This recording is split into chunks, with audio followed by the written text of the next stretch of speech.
Šiandien Panevėžio miesto žiniuose matysite. Brangsta verslo liudijimai. Savivaldybė tvirtina sieksianti šį mokestį sumažinti. Manantiems, kad pažeistos jų teisės, daugiau galimybių skųstis. Molainių filtracijos laukuose netrukus bus pradėtas sodinti parkas. Nuo sausio 1 dienos įsigalios nauji mokesčių tarifai besiverčiantiems individualia veikla, tiksliau dirbantiems įsigijus verslo liudijimą. Kai kurioms veiklos sritims jis brangsta net iki 12 kartų. Savivaldybės taryba, turėjusi tvirtinti tokius mokesčių dydžius, tikina esanti šokiruota. Man pasirašant, aš iš tikrųjų pasirašau su didžiuliu prierašu ir teisininkai ir visi kiti atsakingi darbuotojai atėjo, man turėjo paaiškinti įstatymus, pakloti ant stalo, kodėl vis tik tai patentai vėlgi grįžta į tą buvusį lygį, kuris buvo prieš metus, kai tuo tarpu verslo atsigavimo žymių yra, jeigu jų yra, tai pakankamai mažai. Tai ir išaiškėjo, kad priimti sprendimo mes esam, kaip sakyti, pastatyti prieš faktą, yra įstatymas ir jeigu mes taryboje jo nepatvirtinsim, tai vyriausybės atstovas Panevėžyje vis vien reikalaus patvirtinti tai. Savivaldos galios, pasak vicemero Petro Narkevičiaus, šiuo atveju menkos. Jei suteikta teisė nemažinti Seimo nustatytą tarifą 2012 metams, kuris visoms 98 veiklos rūšims vienodas, tai yra 1440 litų, o tik didinti. Todėl pasinaudota vienintelė turima galimybė kreiptis į Seimą ir vyriausybę, pareiškiant, jog nepritarė jų sprendimui. Mano nuostata yra, tai aš atvirai pasakysiu, galvoju, kad verslui reikia padėti. Taip kaip dabar mes elgiamės ir pramonės parku su lezu, kai iš tikrųjų dedam visas pastangas, kad atsirastų lezas ir kad ateitų investuotojai. Ir pirmus gerus ženklus matom, kaip aš jau esu minėjęs, kad 3 investuotojai ateina ir yra pateikę paraiškas. Ir aš labai tikiuosi, kad jau kitais metais pradės kilti 3 gamyklos už tam pramonės parke ir ten bus įkurta artimiausiu metu apie 600 darbo vietų. Bet tai yra tas skatinimas verslui, kurio reikia. Nelaikas dabar kalbėti apie mokesčių didinimą, jų kėlimą. Dabar mieste galioja išimtinai 2011 metams Seimo nustatytas 120 litų metinis mokestis už verslo liudijimą. Pernai verslo liudijimus įsigijo 3166 panevėžiečiai. Net 77% jų pasinaudojo savivaldybės lengvatomis. Perpus mažiau moka neįgalūs, pensininkai, darbo biržoje registruoti bedarbiai. Miesto savivaldybės tarybos sprendimu sudaryta visuomeninė administracinių ginčų komisija.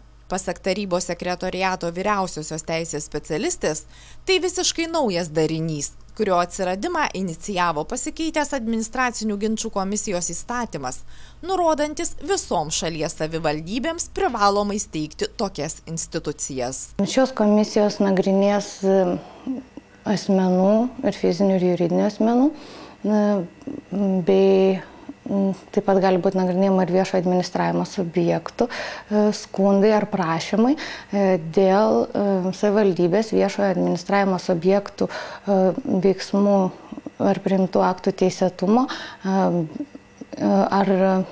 ar vilkinimo priimti tam tikrus sprendimus. Anksčiau nepatenkintieji valstybės tarnautojų sprendimais, jų teisėtumu ar pagristumu galėdavo kreiptis tik į teismą. Dabar tai nebūtina. Skundus nagrinės savivaldybės visuomeninė administracinių ginčų komisija. Turite parašyti prašymą, tą prašymą registruoti arba savivaldybėje pirmame langelėje, arba galite siųsti paštu. Nurodyti savo vardą, pavardę, nebus nagrinėjami anoniminiai skundai ar prašymai. Taip pat nurodyti pareigūną ar įstaigą, kurios tą aktą skundžiate. Taip pat pateikti įrodymus, aplinkybės, kuriais grindžiate savo prašymą ar skundą. ir jums bus pranešta, kada bus nagrinėjamas jūsų skundas ar prašymas ir pasiūlyta atvykti į nagrinėjimą. Į komisiją tarybos sekretoriato vyriausiosios teisės specialistės teigimu galima kreiptis praėjus nedaugiau kaip mėnesiui nuo skundžiamo fakto ar oficialiai gauto pranešimo apie jį. Išnagrinėjusi skundą, komisija gali jį atmesti kaip nepagrįstą, įpareigoti viešojo administravimo subjektą pašalinti pažeidimą ar įvykdyti kitokį komisijos nurodymą – nutraukti bylą.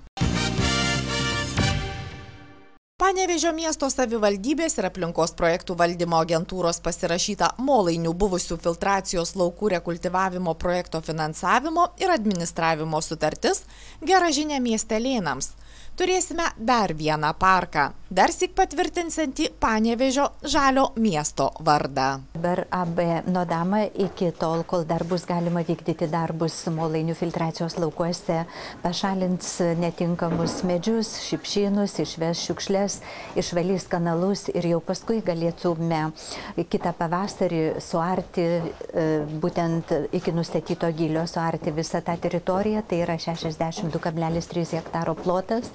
Po to reikia atitinkamai suvelenuoti ir paruošti padą medelių sodinimui ir bus užsodinta tinkamai pagal rūšis parengtos medžių rūšis, kurios toj dirboj ir pagal tokius metalus, kurie yra dirboj, bus pasodintas miško parkas. Uždaroji akcinė bendrovė Nodama, pasak ekologijos skyriaus vedėjos, 3 metus po parko pasodinimo prižiūrės šią teritoriją. Vėliau jos priežiūra, tai yra įsipareigojimą šienauti, tinkamai tvarkyti, perims savivaldybė, siekdama įgyvendinti esminį tikslą – saugoti gamtą ir žmonių sveikatą.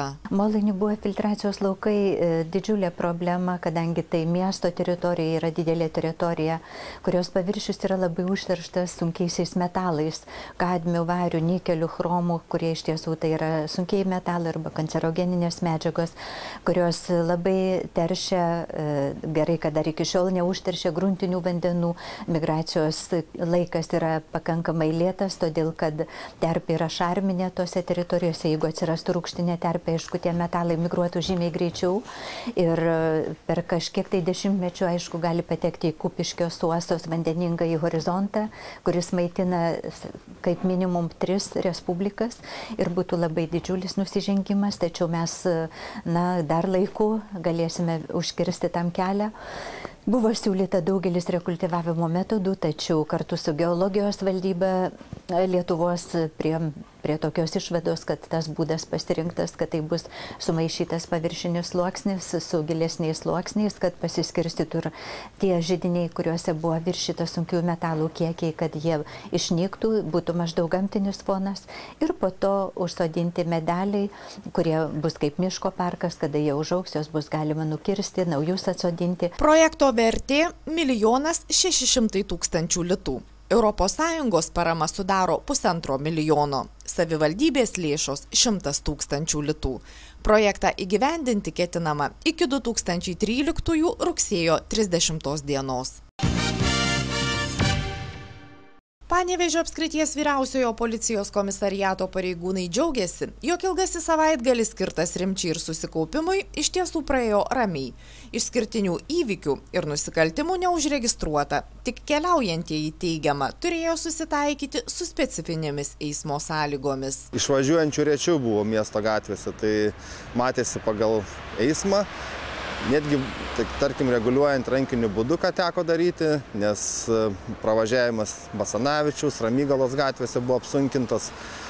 Kai kurie žmonės tikrai sunkiai orientavosi, bet manau, kad praėjo be didesnių problemų, nes visi suprato, visi po truputį judėjo, nors, aišku, tas važiavimas greitis kolonose buvo mažesnis, bet vis tiek nebuvo pilnai užsikišę ir buvo galima matyti, kad visi, kurie važiuoja, pasiekė savo tikslą.